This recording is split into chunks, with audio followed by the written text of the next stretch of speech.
Hey, what is it, guys? I think you're all sick of seeing me with Necros now, so I don't think I will do my Nationals report with Necros yet. I'll do that another day. But until then, I will do a deck profile actually instead.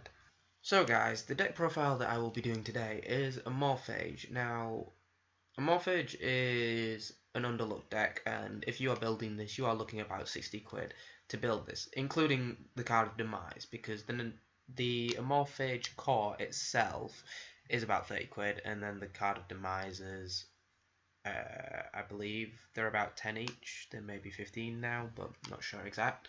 But you won't be investing a great deal into this deck at all. So how the deck works is all the monsters have the same monster effect of if they are pendulum summoned or flipped face up, your opponent cannot special summon from the extra deck, except for Amorphage cards, and nor can you, but this deck's Amorphage, so you don't really care.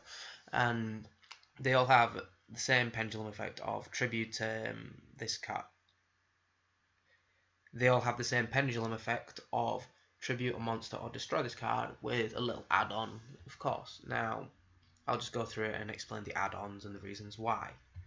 So, the first thing is Amorphage Goliath. Now, when this is in your pendulum zone, any cards that will be sent to the grave that aren't Amorphage get banished. So, play this against Monarch and you're going to have a fun time. Play this virtually against BA, Monarch, PK Fire, you're going to have a blast. You will never pendulum summon this because it's level 8, so it's hard to pendulum to begin with because there aren't that many scale 9s, and in this deck the highest scale is 7, so you're never going to bring this back.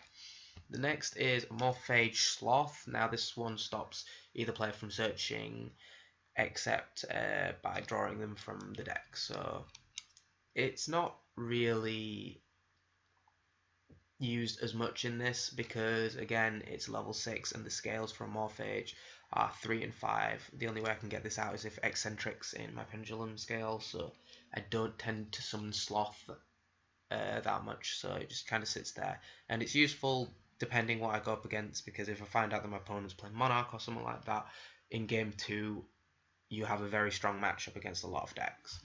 One Pride, this is just a beta. It's pendulum effects absolute shite unless you are going up against a magical explosion player, because it just stops you from taking effect damage. 2 magical abductor, because it lets you search out for any of your pendulums, and the fact that you're running solo monsters, you want to actually get to them because you don't really have like that Cleafort Scout that sits in your pendulum scale to search, because unfortunately there isn't anything like that, so you need the magical abductor, and the fact that there's 18 spells and pendulum scales count spells as well, so you're gonna have a lot of search potential with this. 2 Wrath, this one stops tributing, so play this in your scale and you win against Monarch. 1 Greed, I mainly have this in just in case I go up against Cleat Control, because this actually does help a lot against it, because you play this and you've locked them out of the back row so they can't do a lot, and if you play this against Cosmo as well, it does work a lot, especially if they played the card Demise straight away. So yeah. 1 Eccentric, this is mainly so I have an answer to get to Sloth if I need the big beater on the field, but it's mainly just used as tributing off fodder. But unfortunately, I cannot, as far as I'm aware, pendulum for Archfiend Eccentric because my scales are not within its range, so unfortunately not. If they do release a Morphage that is a lower one, then that will be very useful. 1 Lechery, this stops spells. Now, I was thinking of taking another Pride out for a second, well, taking out Pride for a second Lechery, but the fact is, Lechery is a little bit weak, so just having it as a monster on the field isn't good, and once you've got one in the pendulum scale, you're in kind of a good position, because you don't have to worry about twin twisters or things like that, because if you go first and play this, you win against a lot of decks, especially if you're going up against the pendulum deck. And generally, if you play this deck competitively, you would side the second Lechery. And then 2 of the best card in the deck.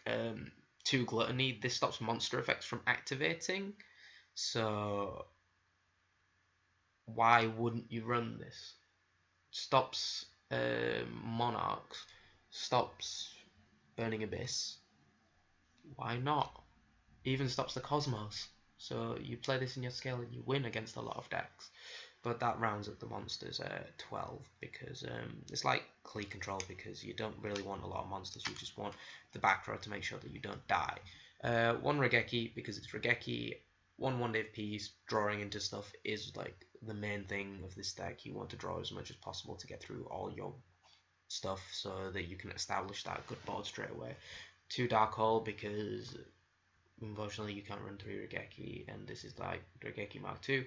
3 Card of Demise because in this deck you end up playing virtually your entire hand straight away, turn 1, turn 2, whatever turn it is, and Card of Demise just gives you a fresh free hand, so it's very, very good. And specialing in this deck isn't a problem because you rarely do Pendulum in this deck. The only thing that you would potentially special is Scapegoat tokens or these Void tokens, but the fact is you choose when you want to summon them, so usually Scapegoat will get summoned your opponent's turn, and the Void tokens will get summoned if you need them. But then again, it's a 50-50 thing. 1 Terraforming just to search into my field spell. 2 Pot of Duality. I prefer 2 Duality because I don't know what to take after the third one. I honestly don't, and I like just having 2 Dualities because I don't want the third as a dead draw. 3 Scapegoat because this card is so good in this deck because you flip this up during your opponent's turn, they can't kill you, and it lets you tribute them for your Amorphage to stay on the field, and then when you've got Infection on the field, it becomes virtually the best card in your deck for searching, because this is just getting rid of stuff for the cost of nothing at all, and I'll explain with the Infection in a second. 1 Ignite Reload, draw power again, and then Infection. This is like the greatest search, but the thing is you only need 2 because the third one, it's hard to find room for it because of all the other back row stuff that you need to worry about and the draw power. But once you like have this on the field with a Scapegoat, you will have so much advantage straight away because all your Amorphage gain 100 attack for every Amorphage card on the field, including this and the Amorphage itself on the field and the Pendulum Scales. And if you play Lysis as well, you're basically going to get a free boost. And then every time a monster is destroyed or tributed in your hand or on the field, you get to add any Amorphage from your deck to your hand. So it gives you free search for all of these, excluding Magical Terran Eccentric. It gives you free search into this. So basically you flip the Scapegoat up, and then while this is on the field, you're just going to get free advantage. And then I run 2 Void Expansion. Now the reason why I run 2 is just in case one gets killed for obvious reasons. But this is like Scapegoat Mark II, because during each of my standby phases, I get free Infernoid token, which then I contribute off to keep one of my scales on board. So I basically play this Lechery and have basically Pride or Wrath on the field, and Lechery will lock them out of spells, and then this will just keep on giving me tokens constantly, so it makes it really, really good. But unfortunately, it can end up being a bit of a problem because sometimes you might want that token and sometimes you might want these, so it is a little bit of a problem, but hey ho. And then 2 Storming Mirror Force. I did run the regular Mirror Force because if you've got Goliath on the field, regular Mirror Force becomes a Deep Prism on steroids, but I preferred the Storming because it clears away the massive board that your opponent may have, so then you can establish more control again. 1 Bottomless because it's bottomless. 1 Torrential because the only monsters you have is basically 1 maybe Wrath or Pride on the field. You rarely have anything else, and Scapegoat tokens, of course. 1 Vanities because it's Pendulum, so you don't really care. 1 Lysis because this is actually really, really good because when my scales get destroyed, I can replace it with a different Amorphage. So if my opponent wants to like MST my scales with that, I can then replace it with a Lechery or a Gluttony to make this deck really, really good. But unfortunately, if you blow up your scale because you don't have a monster and then you use Lysis to replace it, the monster that you replace it with gets blown up as well, so that's a bit of a bad thing. But the second good thing with this is all non-Amorphage monsters lose 100 attack for every Amorphage card you control. That means including itself. So if you've got this and this on the field, your opponent automatically, all their monsters lose 200. And then if you have any more stuff on the field, it just starts to rack up after a while and becomes a really big problem for your opponent to deal with, because even small monsters in this deck can seem quite big after a while. And then 2 Magic Drain because Twin Twister is appalling, and just pulling off these plays you need to have control, so Magic Drain gives you more control. 1 Solemn because it's solemn, and 1 Huge Revolution is over because I prefer this over Starlight Road, because unfortunately 90% of the time you cannot summon a Stardust because you've either flipped up an Amorphage or pendulumed it, so Stardust doesn't work, and this is actually banishes the problem. So if your opponent plays Break Sword and attempts to use Break Sword, you just banish that guy because you don't like Break Sword.